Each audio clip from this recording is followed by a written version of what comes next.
নমস্কাৰ। আজি মই দ্বিতীয় পাৰ্টটো ষ্টাৰ্ট কৰিব গৈ আছোঁ। গ্ৰহৰ কোনটো গ্ৰহ বেয়া হৈ থাকিলে আপোনালোকৰ কোনটো বেমাৰ আজাৰ হ'ব পাৰে, গতিকে আপুনি যদি আগৰ পাৰ্টটো চোৱা নাই আগৰ পাৰ্টটো চাই ল'ব।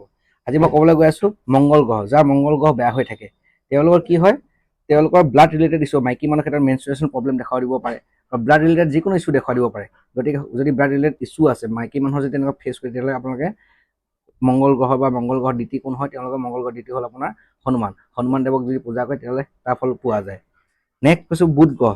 বুধ গ্ৰহ যদি বেয়া থাকে এখন চাৰত, তেতিয়াহ'লে কি হ'ব পাৰে, মানসিক অশান্তি, দাঁতৰ প্ৰব্লেম আৰু স্নায়ু নাৰ্ভৰ প্ৰব্লেম আৰু জিভাৰ যিবিলাক মানে কথা ক'ব নোৱাৰে যে, তেওঁলোকৰ কাৰণে হয়তো বুধ গ্ৰহৰ কাৰণে প্ৰভাৱ পৰে। কিছুমান চোতা থাকে, ক'ব নোৱাৰে কথা, তেতিয়াহ'লে বুধ গ্ৰহ উপায় কিছুমান কৰিলে সেই ফলবিলাক পোৱা যায়। বুধ গ্ৰহৰ দ্বিতীয় হ'ল আপোনাৰ গণেশ দেৱতাক যদি পূজা কৰে তেওঁলোকে সেই তাৰ পৰা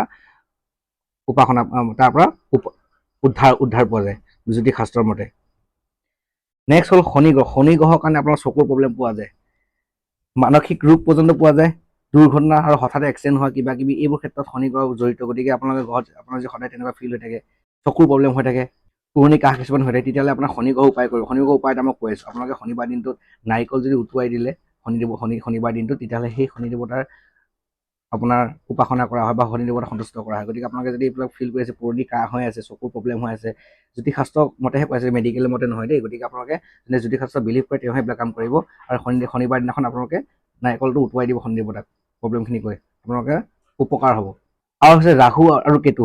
ৰাহু যদি প্ৰব্লেম হৈ থাকে, ৰাহু প্ৰব্লেমত আপোনালোকৰ কি হ'ব, ৰাহুৰ কাৰণে মানসিক ৰোগ, সঘনাই দুৰ্ঘটনা হৈ থকা, হঠাৎ আঘাত পোৱা, যিকোনো এইবিলাক ৰাহুৰ কাৰণে হ'ব পাৰে। কাৰণ ৰাহু এটা বিচলীয়া প্লেনেট হয়, তেওঁলোকে মনত যি টি প্ৰব্লেম ফেচ কৰি থাকিব, আপোনাৰ মানসিক অশান্তি হৈ থাকিব। গতিকে ৰাহুৰ কাৰণে আপোনালোকে ভগৱান শিৱক উপাসনা কৰিব দিছে। ভগৱানৰ শিৱক উপাসনা কৰিলে ৰাহু সন্তুষ্ট হয়। গতিকে আপোনাৰ ভগৱান শিৱক উপাসনা কৰিব পাৰে।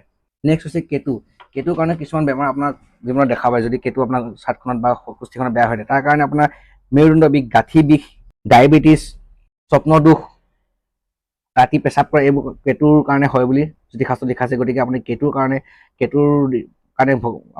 কাৰণে আপুনি ভগৱান বিষ্ণুকো আপুনি উপাসনা কৰিব পাৰে, যদি আপোনাৰ এইবিলাক ফেচ কৰি আছে। গতিকে আপোনালোকে যদি এইবোৰ ফেচ কৰি আছে, আপোনালোকে নিশ্চয় মই কোৱা উপায়খিনি কৰক। আৰু এইটো কমপ্লিটলি এষ্ট্ৰলজি বস্তু, গতিকে আপোনাৰ মেডিকেলৰ লগত আপোনালোকে কম্পেয়াৰ নকৰিব। যোনে এষ্ট্ৰলজি বিলিভ কৰে তেওঁলোকে এইবিলাক কাম নকৰিব।